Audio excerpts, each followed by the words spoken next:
Hey there everyone, Matt here, and this is the Nothing Phone 1.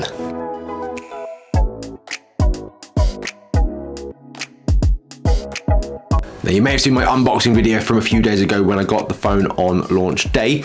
I've been using this phone pretty solidly over the last few days. I thought I would give, not a review, because like I said in the last one, who the hell am I to review something? I thought I'd give my thoughts from using this over the last few days. Spoilers, I very much like it. So a little backstory on the company first. So Nothing is a British-based tech company that's been around for just a couple of years. They were started by Carl Pei, most notably. He was the former top guy at OnePlus.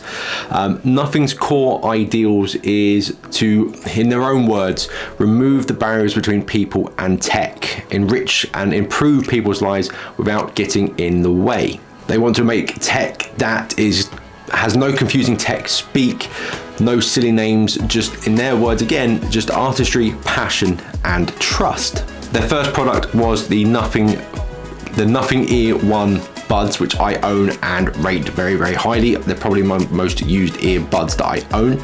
They've now entered the smartphone arena, obviously. It's a pretty tough place to start in and stand out. OnePlus did it originally by doing high spec phones for a competitive, affordable price.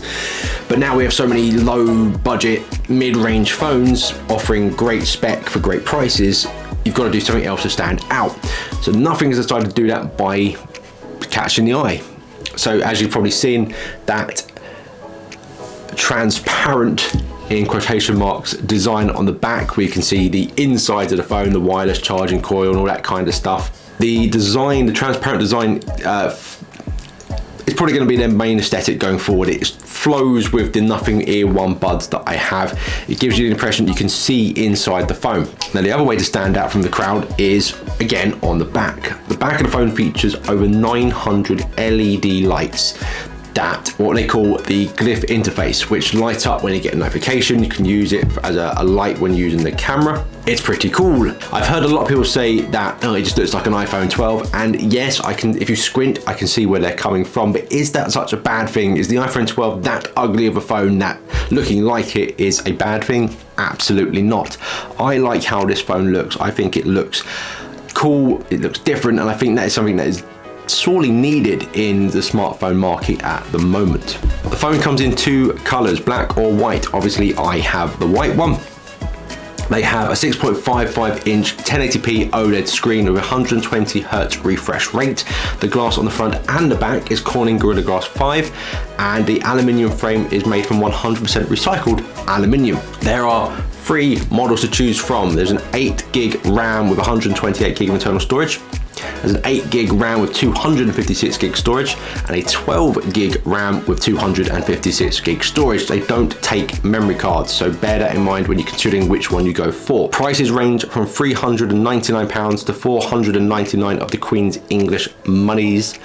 The battery itself is a 4500 milliamp battery with 15 watt wireless charging, 33 watt wired charging with, as advertised, a 50% charge in half an hour, 100% charge in 70 minutes.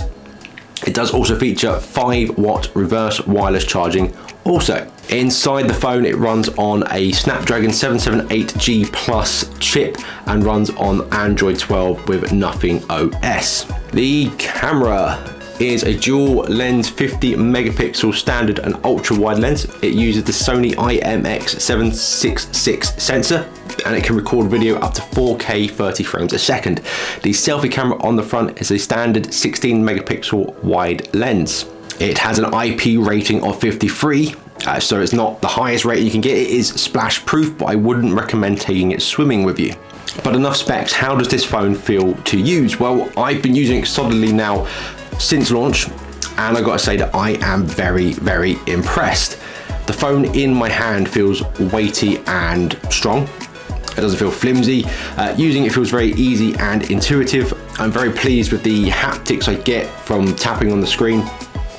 It's a good feedback. Now, one of the things I am most impressed by, it's a small thing. I know not a lot of people are going to be overly impressed by it, but I am. I'm very easily impressed anyway.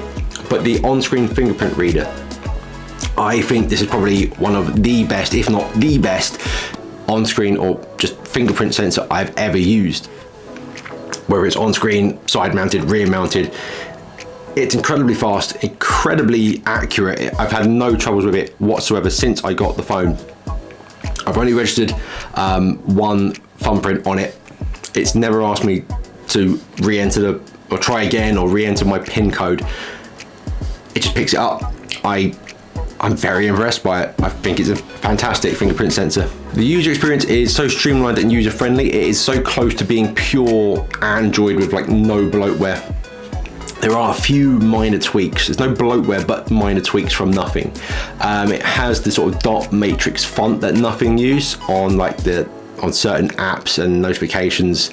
It has a few sort of stylized animations when you're going between apps and whatnot. The only thing I've noticed has been reskinned is the weather app, or widget, sorry. Just become in line with the dot matrix font and design that Nothing have. The actual user experience, it feels like I'm using a Pixel 6, which is in no way a criticism at all. I adore the Pixel series. I think that is a fantastic phone, and to be like that is not a problem at all. Now with that 45 milliamp battery, I've had zero problems with it. I am a heavy user of my phones. I use it all day, every day, and I'm not using all the battery at all. I don't even need to charge it at the end of the day. I've still got enough to get me through the night into the next morning. I still charge it, but I don't have to. As far as the LED lights on the back, don't think that's going to drain the battery either. You can run the Glyph interface solidly for an hour at full brightness and only use about 2% of that battery, which I think's pretty fantastic. Now that dual lens camera, while not a flagship killer, I'm still pretty impressed with. I'm not using it a huge amount. I have taken a few photos here and there and some videos. I've managed to capture some great shots and been impressed with what I have done so far. If there's motion or movement in the photo or the frame, it can be a bit blurry, but again, this is not a flagship level camera. I'm someone who takes photos of toys anyway, so I've got no issues when it comes to movement.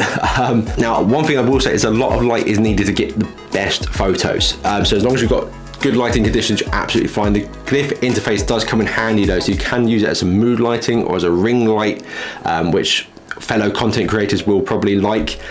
So if you set your expectations right, then this camera will not disappoint you. Don't come into this phone thinking you are getting a camera on par with the S22 Ultra, the Pixel 6 Pro, an X5 Pro from Oppo, or a iPhone Pro. They're on another level. This is still a mid-range device, but as far as mid-range cameras go, having used a lot of them, it's impressive. It's probably as good as, if not better than, a lot of the competitors in its sort of shoulder bracket, shall we say. Now, right now, the Glyph lights are primarily used for notifications, mostly calls. Now, if someone doesn't get many calls or ignores them, it's not a huge issue, but I'd like to see more going forward. I think they've said there's going to be some more stuff going forward through software updates, so we'll wait and see what is coming. As far as the ringtones themselves, you can set different ringtones to different contacts, and the ringtones will pulse with the lights in sort of rhythm in time with them, which is pretty cool.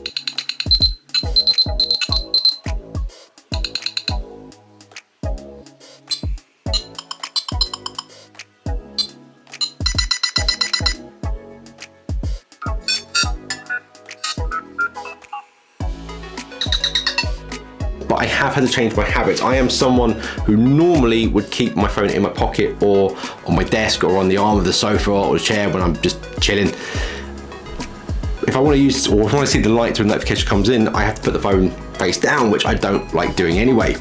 But if you get a notification, I'm still someone who's going to flip it around to see what that notification is, because there's no way at the moment to differentiate what a notification is, whether it's a call, say a WhatsApp message, an email, a text message, or anything like that.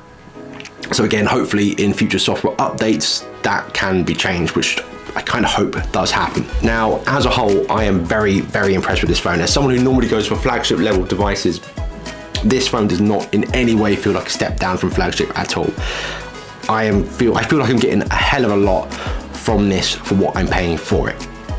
So if you're someone who's looking for really high-end spec, a really cool looking device with some really cool features, then for a great price, then this is definitely the phone to go for, or it should be, at least be at the top of your consideration list.